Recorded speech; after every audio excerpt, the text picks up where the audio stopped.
बंधुओं नमस्कार। शुक्राचार्य और शुक्र नीति। हम सभी भली भांति जानते हैं कि दानवों के गुरु श्री शुक्राचार्य भृगु के पुत्र थे। अंगिरा, गौतम, सनक और ब्रह्मा के वे मानस पुत्र अथवा शिष्य थे।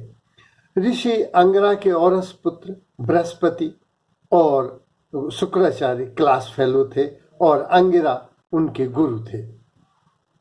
वह अपने पुत्र पर बृहस्पति पर विशेष ध्यान देते थे, लेकिन शुक्राचार्य उनसे बुद्धि में बहुत कुशाग्र थे। कदाचित इसीलिए कालांतर में बृहस्पति ने अपने पुत्र कच्छ को शुक्राचार्य के पास पढ़ने के लिए भेजा था।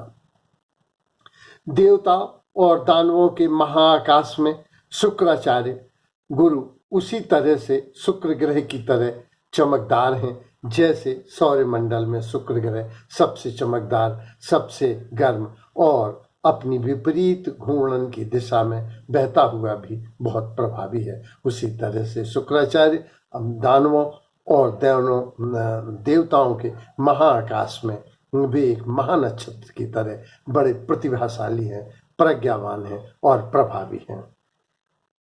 सब संजीवनी मंत्र पाने के लिए भगवान शंकर ने खुला आमंत्रण दिया था कि जो दानव या जो देवता तपस्या करे उसे यह प्राप्त होगा, लेकिन देवता तो हिम्मत ही न जुटा सके। इन्होंने शुक्राचार्य ने यह आमंत्रण स्वीकार किया और तप किया और संजीवनी मंत्र को प्राप्त किया। गुरुता के संदर्भ में एक विशेष बात यह है कि शुक्राचार्य ने बृहस्पति के पुत्र कच्छ, जो विरोधी केमे का था, उसको भी संजीवनी मंत्र दिया, जो गुरु की गुरुता को और बढ़ा देता है। ऋषि अंगिरा ने अपने पुत्र को देवताओं का गुरु नियुक्त किया। तो जब शुक्राचार्य जबकि प्रतिभा में, प्रज्ञा में बहुत कुशाग्र थे, बहुत आगे थे, लेकिन जब बृहस्पति को देवताओं का गुरु बना दिया गया तो इन्होंने कहा देवता तो देवता हैं, सीधे हैं, सरल हैं, सहज हैं, इन्हें शिक्षित करना, सुसंस्कृत करना कौन बड़ी बात है। मैं दानवों को, दैत्यों को, राक्षसों को जो तामसी और राजसी प्रवृत्तियों से आक्रांत हैं, उन्हें सन्मार्ग दिखाकर, बल दिलाकर, विजय दिलाकर उनको मार्ग पर लाऊंगा। और इस तरह से उन्होंने वैदिक शिक्षाओं का ही प्रचार किया। राक्षस दानव देवताओं पर तब तक विजय प्राप्त करते रहे जब तक उन्होंने गुरु की आज्ञा का पालन किया। जैसे ही गुरु की अवज्ञा की, वैसे ही दानव दैत्य देवताओं से हारे। तथा पूरा शुक्रनीति पढ़ने के बाद मैं भी इस निष्कर्ष पर पहुंचा हूं कि शुक्राचार्य ब्राह्मण थे, ऋषि पुत्र थे और वैदिक परंपराओं का, वैदिक शिक्षाओं का, शास्त्र संगत शिक्षा, सनातन शिक्षा उन्होंने दी है। कहीं भी तामसी प्रवृत्तियों का और शक्तियों का कोई समर्थन बिल्कुल नहीं किया। जो एक अनजान में हमने शुक्राचार्य के प्रति धारणा बना ली है कि वे राक्षसों के गुरु थे तो राक्षसों जैसे ही होंगे, ऐसा वस्तुतः कहीं भी नहीं है। वे ब्राह्मण पुत्र हैं और ऋषि पुत्र हैं और वैदिक शिक्षा ही उन्होंने दी है, सनातन शिक्षा दी है, जो आज के युग में भी ज्यादा फिट बैठती है। ब्रह्मा ने इनको खुश होकर 1 करोड़ उपदेश दिए थे। उन उपदेशों को, उन नीतियों को शुक्राचार्य ने अपनी इस छोटी सी पुस्तक में बांधा है। तो बहुत संक्षेप में, बहुत सारगर्भित शिक्षाएं, सनातन शिक्षाएं दी हैं जो आज के युग में भी फिट बैठती हैं। बस वस्तुतः नीतियां तो बहुत सी हैं। विदुर नीति, चाणक्य नीति, यम नीति और भर्तृहरि शतक नीति आदि नीतियां हैं, लेकिन वर्तमान में जैसे मैकियावेली पश्चिम में प्रभावी है, ऐसे ही शुक्राचार्य की ये नीतियां आज बहुत प्रभावी हैं। शुक्राचार्य के संदर्भ में एक विशेष बात है कि देवासुर संग्राम में जब राक्षस लोग निरंतर संजीवनी विद्या से वे सजीव उठते थे, तो भगवान शंकर ने 100 वर्ष के लिए इनको अपने पेट में धारण कर लिया, खा लिया और ये 100 वर्ष वहीं रहे। निरंतर वहां रहने से कालांतर में भी शंकर जी से ही उत्पन्न हुए, इसलिए इन्हें शंकर पुत्र भी कहा जा सकता है, कहा जाता है। अब शुक्र नीति पढ़ने के पहले हम समझें कि नीतियां क्या हैं। नीति जो उचित स्थान पर उचित समय पर उचित कार्य किया जाए वह नीति कहलाता है। नीति एक प्रणाली है, एक सांचा है, एक ढंग है, एक सुनियोजित कार्य योजना है जो नीति से हमारे आगे के कार्य व्यवहार तय होते हैं। नीतियां से वस्तुतः ऐसा वो नीति कहलाती है जिससे किसी भी तरह की आर्थिक, सामाजिक, सांस्कृतिक किसी भी तरह की क्षति ना हो और क्षति ना होकर भी अपना काम सहजता से हो जाए। वस्तुतः एक टैक्ट है, एक तकनीकी है। ये जैसे कहा जाता है कि problem face tactfully not boldly. Shukracharya ने भी कहा है कि वह राजा कुशल राजा माना जाता है जो अपनी समस्याएं अपने युद्ध वार्ता के संदर्भ में संधियों के मध्य ही जीत लेता है, तो उससे धन जन की हानि भी रुक जाती है और विजय भी प्राप्त होती है। तो आज के युद्ध भी वस्तुतः टेबलों पर जीते जाते हैं, टेबलों पर हारे जाते हैं। इसके बहुत से उदाहरण भी हैं। हम अगर देखें तो ताशकंद समझौते में वस्तुतः टेबल पर हम कुछ कमजोर पड़े थे, जो जीती हुई बाजी हार गए थे। शुक्र नीति में ये पढ़ने के पहले हम संदर्भ भी समझें। जो आया है ईश्वर, भगवान, ओम, ब्रह्म, अल्लाह, गॉड या निराकार, ये एक अलग सत्ता है जिसको वाणी में जिसको नहीं बांधा जा सकता, जिसको इस ऊर्जा के संदर्भ में, इस शाश्वत नियम के संदर्भ में चुप रहना ही ज्यादा श्रेष्ठ संगत समझ में आता है। लेकिन जो देवता हैं, गंधर्व हैं, किन्नर हैं, नाग हैं, मनुष्य हैं, राक्षस हैं, दैत्य हैं, दानव हैं, भूत हैं, प्रेत हैं, ये विभिन्न योनियां हैं। इन योनियों में ये एक कोई भी जा सकता है अपने श्रेष्ठ कर्मों से। पृथ्वी के लोग भी देवता जैसे, देवताओं से भी बड़े देवता सिद्ध होते हैं, और अपने कुकर्मों की वजह से मनुष्य भी राक्षसों, भूतों, प्रेतों की तरह सिद्ध होते हैं, दानवों की तरह सिद्ध होते हैं। तो ये विभिन्न योनियां हैं, जैसे पशु योनि, पक्षी योनि, तो ये योनियां हैं। देवता उनमें उच्च योनि के हैं। तो उस संदर्भ में यह चर्चा की जा। शुक्र नीति में प्रारंभिक अध्याय में ही बताया गया है कर्म के विषय में। बिना स्वधर्मान सुखम स्वधर्मो ही तपः, अर्थात अपने धर्म पालन के बिना कहाँ सुख। सुख तो अपने कर्तव्य के पालन में ही मिलता है, और कर्तव्य का पालन ही, अपना धर्म का पालन करना ही परम तप है। तप क्या है? जब हम इंद्रियों से, देह से, मन से, बुद्धि से, विवेक से, आत्मा से किसी एक कार्य योजना में अपने को सुनियोजित कर लेते हैं लक्ष्य की दिशा में, कर्तव्य के कर्म में, तो वह तप कहलाता है। तो तप से ही स्वर्ग मिलता है, तप से ही सुख मिलता है, तप से ही स्वर्ग मिलता है। माने कर्म से ही सब कुछ सहज सुलभ होता है। शुक्राचार्य ने कहा जो कर्म, जो धर्म से, कर्म से अपना पूर्ण निष्ठा से काम करते हैं, वो स्वर्ग के देवता भी पृथ्वी पर उनके दास हो जाते हैं।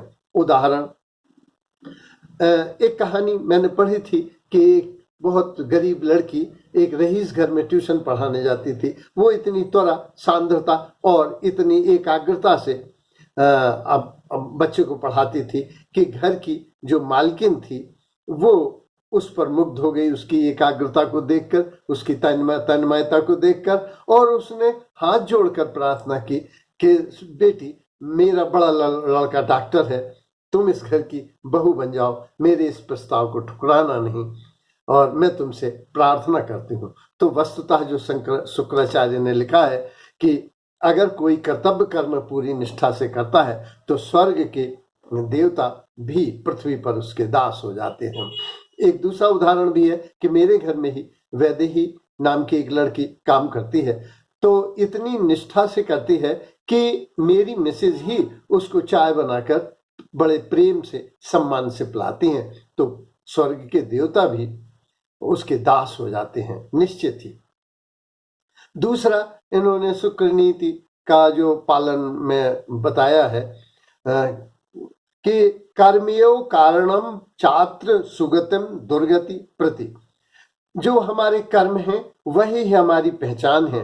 उदाहरण, चोरी करने वाला चोर है, पढ़ने वाला विद्यार्थी है, पढ़ाने वाला शिक्षक है। इस तरह से हमारे कर्म ही हमारी पहचान है। कर्म से ही साथी मिल जाते हैं, कर्म के मुताबिक ही बुद्धि हो जाती है, कर्म के से ही भाग्य का निर्माण होता है, कर्म से ही वर्ण और जाति बनती है, कर्म से ही व्यक्ति प्रगति को या दुर्गति को या सुगति को प्राप्त होता है। तो वस्तुतः मैंने एक होटल में 2 बच्चों को लगवाया। एक रईस आदमी का लड़का था तो उसको नौकर के पद पर न लगा के और असिस्टेंट मैनेजर के पद पर लगवाया, और दूसरा सामान्य मेरे ही चपरासी का लड़का था तो मैंने उसको प्लेट धोने के लिए लगवाया। लेकिन चपरासी का लड़का ज्यादा कुशाग्र था, कुशल था, ईमानदार था और उसने अपना काम पूरा निष्ठा से किया।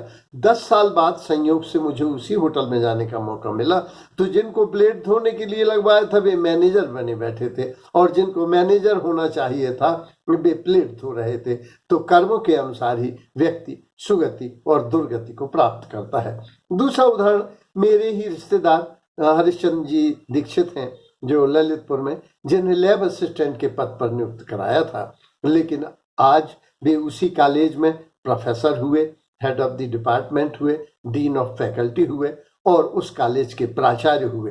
तो आदमी अपने कर्मों से ही सुगति और दुर्गति को प्राप्त होता है। तीसरा इन्होंने कहा, नयनस्य नय आयनस्य विनियो मूल्यम विनः शास्त्र निश्चयात्। नीति का मूल विनय है, विनय से ही शास्त्र पर विश्वास होता है, विनय से ही हमें विद्या ददाति विनयम गीता में कहा गया है। गुण तो बहुत से हैं लेकिन विनय विनम्रता अपने आप में बड़ा परम गुण है, और विनय से ही हमें प्रेम प्राप्त होता है, प्रेम की शुरुआत होती है, विनय से ही पूजा होती है, विनय से ही प्रार्थना का जन्म होता है, विनय से सात्विक गुणों का विस्तार होता है, विनय से देवता प्रसन्न होते हैं, विनय से सेवा होती है, और विद्या ददाति विनयम, विनयम ददाति विद्या, दोनों ही एक, और उसी से पात्रता मिलती है और पात्रता बड़ी महत्वपूर्ण है।